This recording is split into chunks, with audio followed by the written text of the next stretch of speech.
Sheffield, 1961, 6:15 in the morning, and Alfred Whitmore was already at the corner of Attercliffe Road, collar turned up against the smoke drifting off the steelworks. He didn't rush. He never rushed. He tipped his cap to Mrs. Kendrick as she swept her front step, waited for her to nod back before he moved on. At the tram stop, he stood a full pace behind the woman ahead of him in the queue, even though the tram was already grinding to a halt.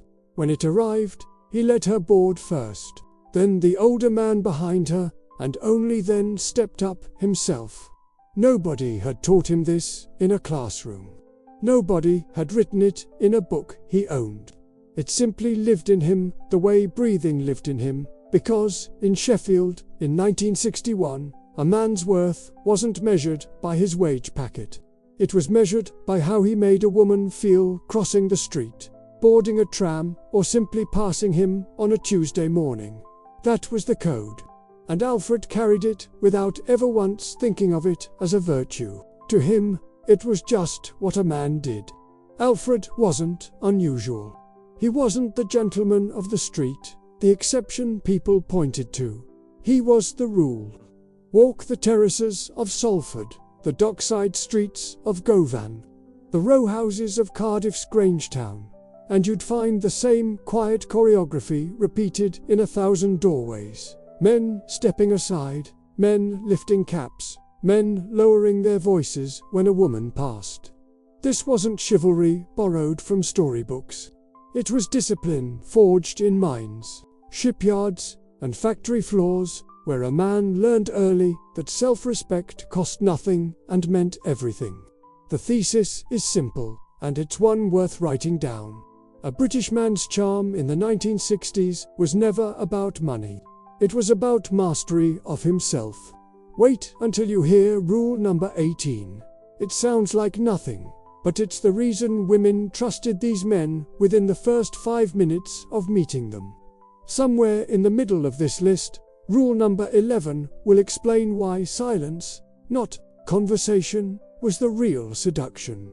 And rule number 1, the rule every other rule on this list quietly serves, isn't about words, gifts, or gestures at all. It's about something far harder to fake. Somewhere between the miners' strikes and the arrival of the television set, Britain lost this code. Let's find out how. Before we begin, hit that subscribe button. This channel exists to keep these codes from disappearing entirely. Now, let's count down the 20 forgotten charm rules British men lived by, the ones that made women swoon without a single word of flattery. Number 20. The unhurried hello. A man never greeted a woman as if he were in the middle of something more important. Reginald Ashworth, Leeds, 1962. He'd stop mid-stride outside the wool mill just to properly wish good morning to the postmistress. Cap off, eyes up, you didn't greet someone while walking past them. You stopped, however briefly, and gave the moment its due.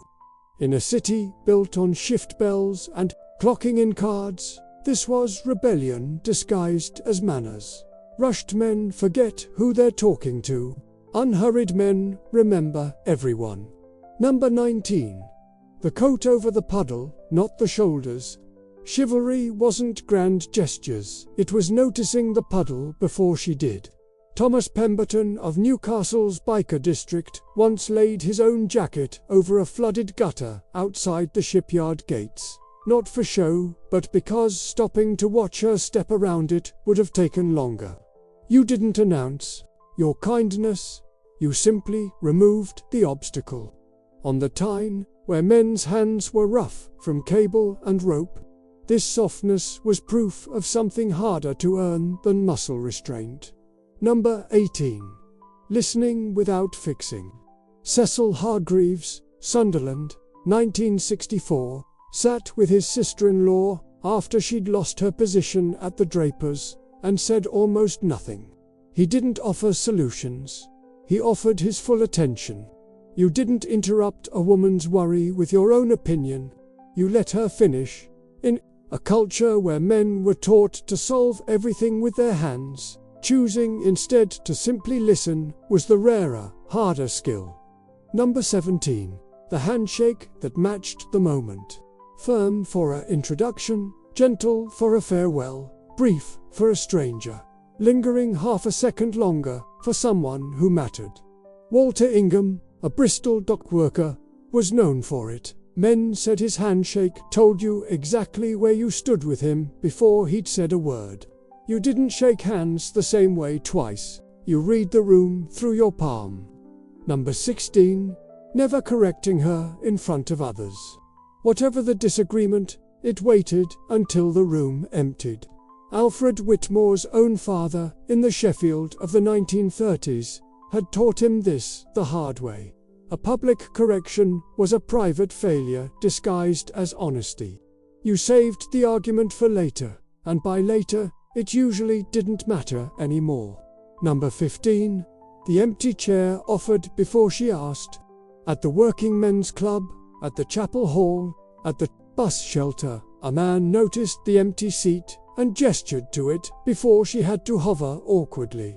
Percy Fairweather Govan, 1959, was famous on his street for this single habit. You didn't wait to be asked to be useful. You anticipated the need. Number 14. The umbrella shared, not offered. He didn't hand it over and walk off dry-eyed and self-satisfied. He walked beside her, under it, sacrificing half his own shoulder to the rain. Ernest Colley did this every Thursday outside the Cardiff tram depot for a woman he barely knew by name. You shared the discomfort. You didn't perform the solution and disappear. Pause here for a moment, because something is worth understanding before we go further. Somewhere between 1968 and 1982, this code began to erode.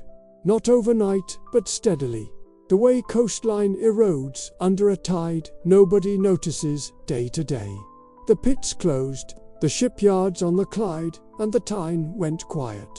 The working men's clubs, once the classroom for half these rules, saw their membership have within a generation. A social survey conducted in the early 1980s, one still cited by historians of British manners, suggested that men under 30 were nearly 3 times less likely than their fathers to have learned these habits from another man directly, rather than absorbing whatever the television offered instead. The television offered plenty. It rarely offered patience, restraint, or the discipline of an unhurried hello. What was lost wasn't charm exactly. It was the machinery that transmitted charm from one generation of men to the next. Factory floor to factory floor. Father to son, older docker to younger apprentice. When that machinery broke, the rules didn't get abolished. They simply stopped being taught. And a rule nobody teaches is a rule that dies quietly, without anyone noticing the funeral. Number 13. Standing until she sat.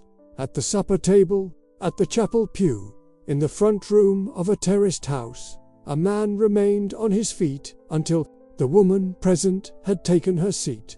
Herbert Nunn's mother in Barnsley used to say you could tell a decent man by his knees, meaning simply, does he wait? You didn't sit for your own comfort first. You sat second, always. Number 12. The compliment aimed at character, not appearance. You handled that well, carried more weight than you looked lovely, though both had their place. Sidney Marchant of Wolverhampton was known to compliment a woman's composure under pressure rather than her dress, and women remembered it for years. You praised what she'd built, not merely what she wore. Number 11. Silence that wasn't awkward. A man comfortable in quiet was rarer, and far more magnetic than a man who filled every gap with talk. Walter Ingham, again, this time on a train platform in Bristol, standing beside a woman he'd just met, saying nothing for 3 full minutes, and neither of them minding. You didn't fear the silence. You trusted it. Number 10. Walking on the traffic side. Automatic, unspoken, done without comment, the man placed his own body between the woman and the road. George Attlee did this on every street in Birmingham's Bordesley Green for 40 years without once explaining why. You didn't need her to notice. The gesture wasn't for credit. Number 9. Remembering the small things she'd mentioned once. Not birthdays, smaller than that. A dislike of parsnips, a fondness for a particular hymn, an old worry about her brother's cough. Cecil Hargreaves brought his neighbour a jar of honey months after she'd mentioned, in passing, a sore throat she'd since forgotten about. You proved you'd listened by remembering what she didn't expect you to.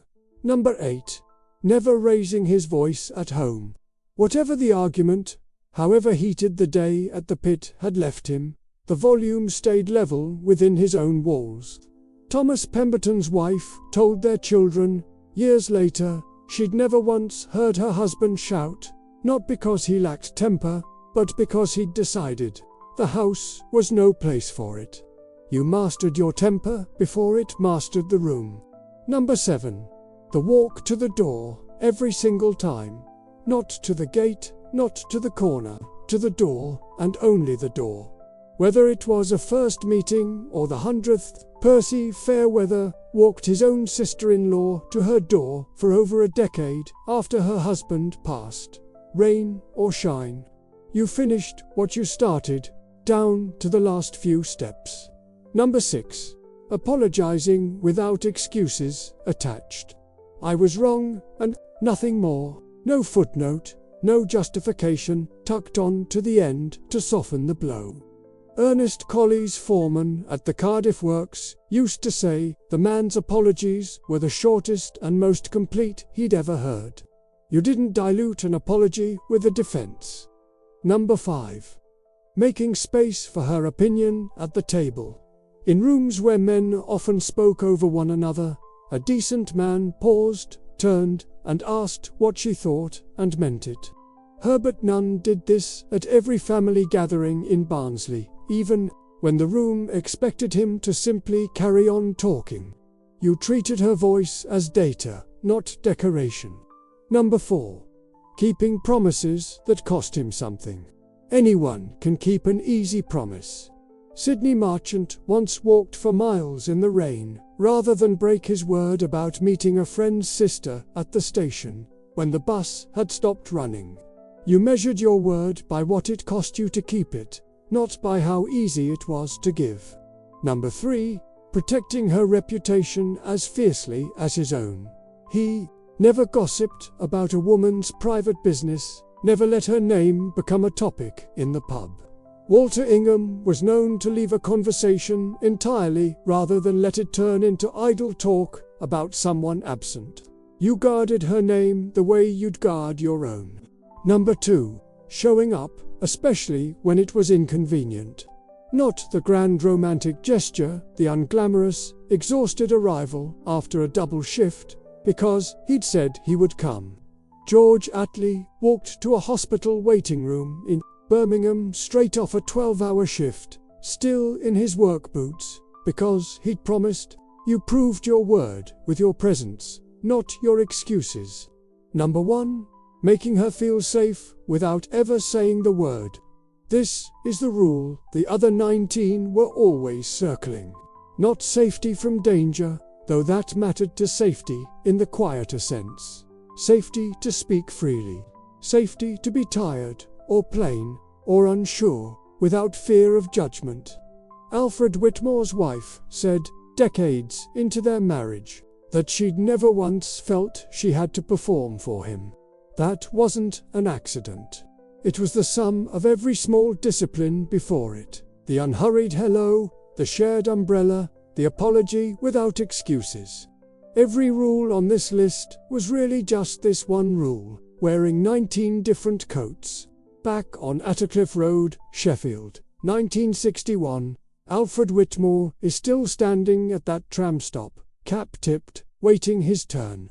He never knew he was living a code. He simply lived it, daily, quietly, without applause. That's the thesis of everything you've just heard. Charm was never about grand gestures or the size of a man's wage packet. It was discipline, repeated until it became instinct, passed from one man to the next, until the chain broke somewhere around the 1970s and was never quite repaired. But codes don't disappear entirely. They wait. Somewhere in the small, unhurried choices of an ordinary Tuesday. This one is still waiting to be picked back up by someone willing to stop, tip his cap, and let the moment take the time it deserves. It could be you.